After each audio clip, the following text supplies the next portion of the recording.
A continuación va a platicar con nosotros Alejandro Linares, que es ingeniero en biotecnología, egresado del OPEMOR y también es egresado del programa de maestría de ciencias bioquímicas por la UNAM.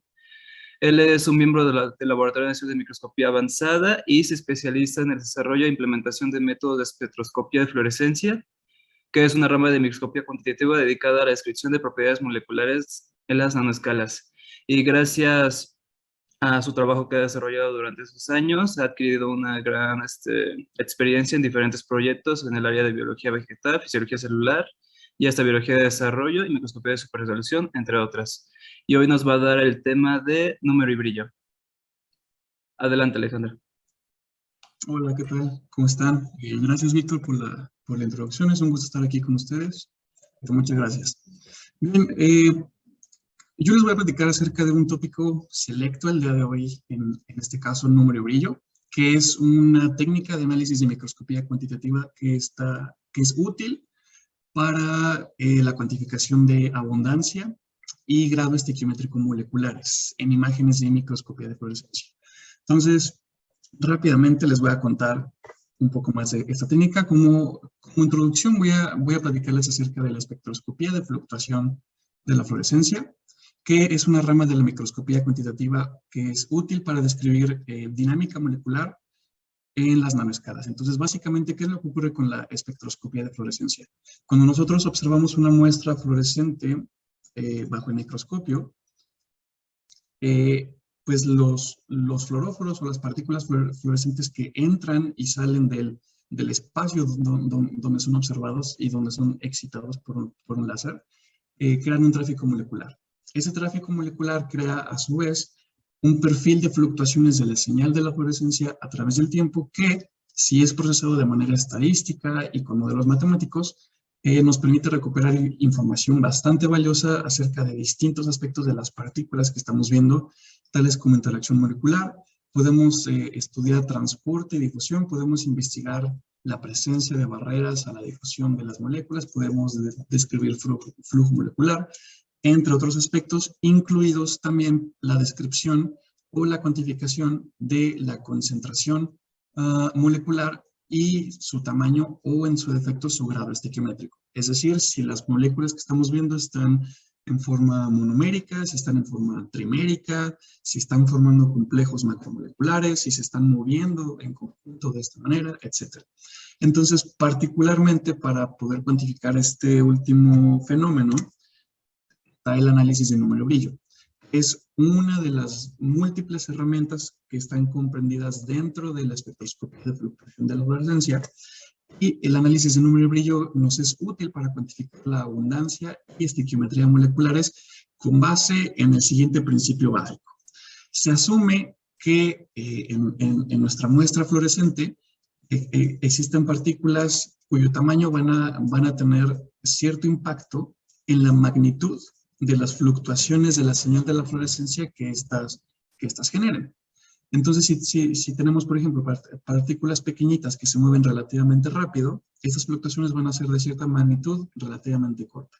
Si por otro lado tenemos estas mismas partículas, pero en un estado estequiométrico mayor, en esta caricatura les pongo el ejemplo que pasamos de monómeros a trímeros. Entonces, estas partículas que tienen una mayor masa, pesan más y por ende se mueven un poquito más lento, y además de que brillan 3 veces más, la magnitud que estas partículas van a ocasionar, la magnitud de las variaciones que estas partículas van a ocasionar cuando transiten a través de este espacio donde son observadas, pues va a ser mucho mayor que las partículas más pequeñitas. Entonces, con este principio, asumimos que el grado estequiométrico de las partículas fluorescentes es directamente proporcional a la magnitud de la varianza que tienen en la señal de la fluorescencia, y también asumimos que la cantidad neta de partículas, ya sea que sean monómeros o sean pentámeros o sean lo que sean, la cantidad neta de partículas siempre también va a ser proporcional al promedio de la señal a través de todo el experimento, que en esta caricatura está esquematizado como esta línea roja punteada, ¿no? Entonces, con base en este principio, nosotros podemos, de manera muy sencilla, en cuestión del análisis, recuperar a nivel de píxel Hablando, por supuesto, en el contexto de imágenes de microscopía de fluorescencia, podemos recuperar a nivel de píxel información asociada a la concentración de las moléculas y a su estado estequiométrico. Entonces, como les comento, este análisis se puede llevar a nivel de píxel en imágenes, y básicamente lo que ocurre es lo siguiente. Nosotros partimos de un video, de un experimento que podemos haber adquirido en el microscopio de fluorescencia, y este video son múltiples imágenes que representan una evolución temporal del espécimen a través del tiempo. Entonces, cada una de estas imágenes pues, está compuesta por múltiples píxeles, y a cada uno de estos píxeles, en este caso esquematizado con la letra I, se le calcula tanto el promedio temporal como la varianza temporales, y para cada píxel se les puede calcular su valor específico del número y del brillo. Entonces, lo que se obtiene como resultado a partir de este análisis es una sola imagen, una imagen para el número y una imagen para el brillo, que comúnmente en el campo se les conoce como mapas del número y mapa del brillo, y lo que nos da, estos mapas lo que nos dan es información a nivel de píxel, como les decía, de la concentración y del grado estequiométrico de lo que sea que estamos viendo en nuestra muestra. Entonces aquí, en esta siguiente transparencia, les pongo dos ejemplos de cómo se obtienen, o más bien cómo lucen los mapas del número y del brillo, y más o menos qué tipo de información nos pueden dar, ¿no? Del lado izquierdo les muestro una micrografía con una escala de color específica. En esta micrografía de la izquierda, la intensidad o la fluorescencia viene de GFP monomérica, difundiendo libremente en células CHO. Entonces, en este mapa de intensidad, vemos que, bueno, la distribución de la intensidad dada por la GFP pues es heterogénea, hay cierta distribución diferencial. Cuando analizamos el mapa del número, nos damos cuenta que la concentración efectivamente de GFP en la célula pues es un poquito más elevada en la zona que está más hacia la izquierda, y en la periferia de la célula, pues bueno, la concentración baja un poco según la escala de color que estamos viendo, ¿no?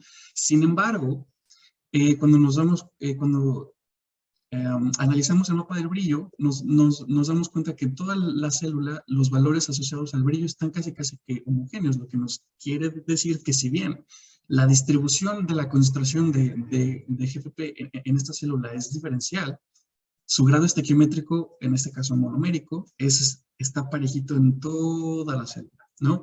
Existen tal vez algunos píxeles, por ejemplo, aquí en la periferia, donde podríamos comenzar a discutir que, bueno, aquí tal vez aumenta un poquito el grado estequiométrico, probablemente debido a fenómenos de agregación en estructuras celulares, pero en general, el mapa del brillo nos está diciendo que el estado monomérico de GFP en esta célula es homogéneo, ¿no? En este otro ejemplo de la derecha, lo que les presento son mapas del número y del brillo de un experimento de microesferas fluorescentes difundiendo en una solución de fluoresceína. Entonces, lo que está marcado con escala de color se llama Hilo, esta escala de color, que combina escalas de grises y un color rojo. Aquí lo que está marcado son todas aquellas partículas que tienen una concentración mayor.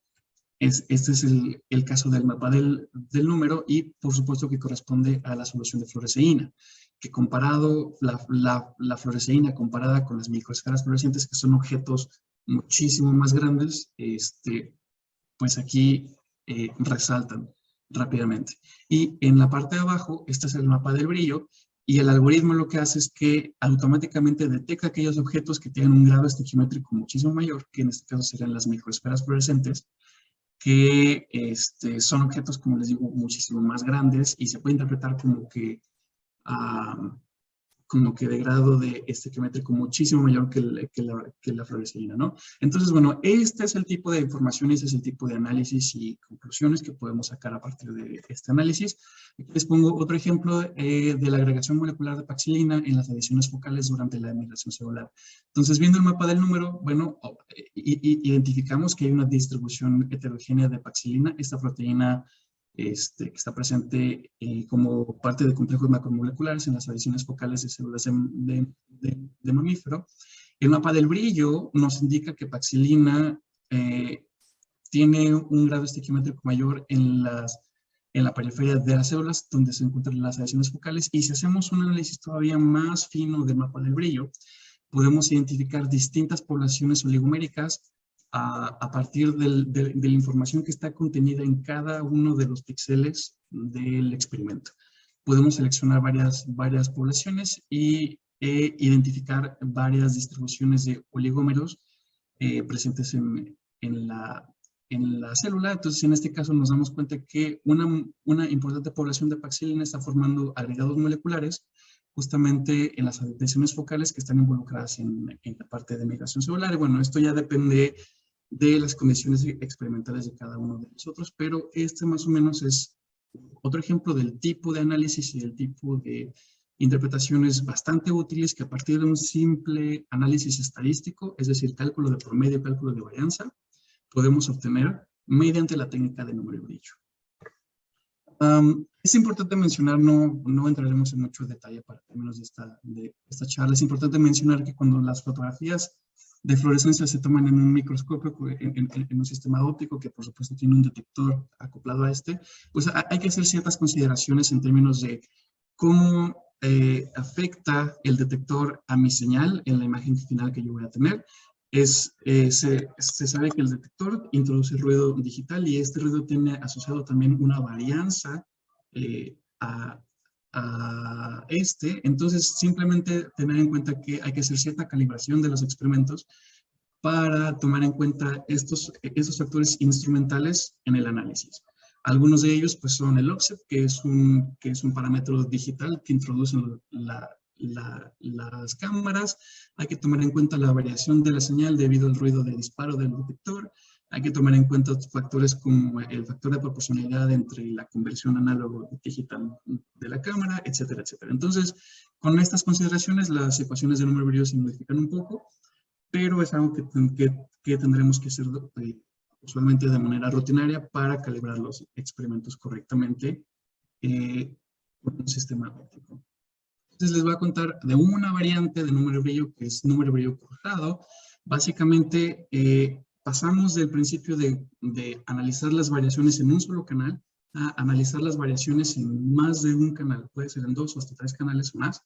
Y lo que hacemos con esto es no solo identificar la formación de agregados moleculares en un canal, como les digo, sino analizar la covarianza entre los dos canales e identificar la formación de complejos macromoleculares entre partículas de ambos canales de fluorescencia, ¿no? Entonces aquí les pongo el ejemplo en la parte de la derecha que mediante el cálculo de la covarianza, si esta es positiva, podemos identificar si a lo mejor tenemos partículas que forman complejos 1, 2-1, 1-2, dependiendo de este gráfico que tenemos aquí. Entonces, esto es útil para ver si no solo tenemos fenómenos de agregados moleculares, sino que estos además ocurren entre distintos canales de la fluorescencia. Y ya por último, pues bueno, en los últimos años, con todos los avances en términos de resolución, tanto espacial como temporal, con los nuevos instrumentos y algoritmos, pues el interés de los investigadores de estudiar el número y el brillo, cómo se modula la concentración y la estequiometría moleculares, no solo en un determinado punto en el tiempo, sino cómo estos evolucionan a través del tiempo, ¿no? Entonces, esto ha llevado a ciertos autores a proponer otras alternativas de número y brillo como Enhanced Number and Brightness o Number and Brightness mejorado. Y básicamente lo que esto hace es que de una serie de imágenes va tomando pequeños segmentos a los que les va calculando de manera continua número y brillo. Y esto nos permite tener una visión más continua, más suavizada de cómo va evolucionando estos fenómenos de agregación, de asociación molecular, etcétera. Pasamos de un análisis discreto de que, bueno, en tal punto tenemos monómeros, luego tenemos... Queda un minuto. Sí, y pasamos a un panorama más continuo de qué es lo que está sucediendo, ¿no? Entonces, esto es nada más un overview, una charla muy rápida de que todo lo que pueden hacer ustedes con esta técnica. Experimentalmente y en términos de análisis es relativamente sencilla. Bueno, había preparado para ustedes un pequeño ejercicio que no nos va a dar tiempo de checarlo, pero para aquellas personas curiosas que deseen ver cómo funciona más o menos número y brillo, les les pusimos aquí en el Classroom. Esta presentación ya la tienen, junto con instrucciones de cómo hacer este ejercicio y una simulación para que ustedes puedan hacerlo en Fiji. Es bastante sencillo, con las instrucciones. Entonces, si lo quieren checar, pues ahí está disponible para ustedes. Si tienen alguna duda, aquí yo les puse mi correo. Escribirme y con mucho gusto les contesto cualquier cuestión que puedan tener. Muchas gracias.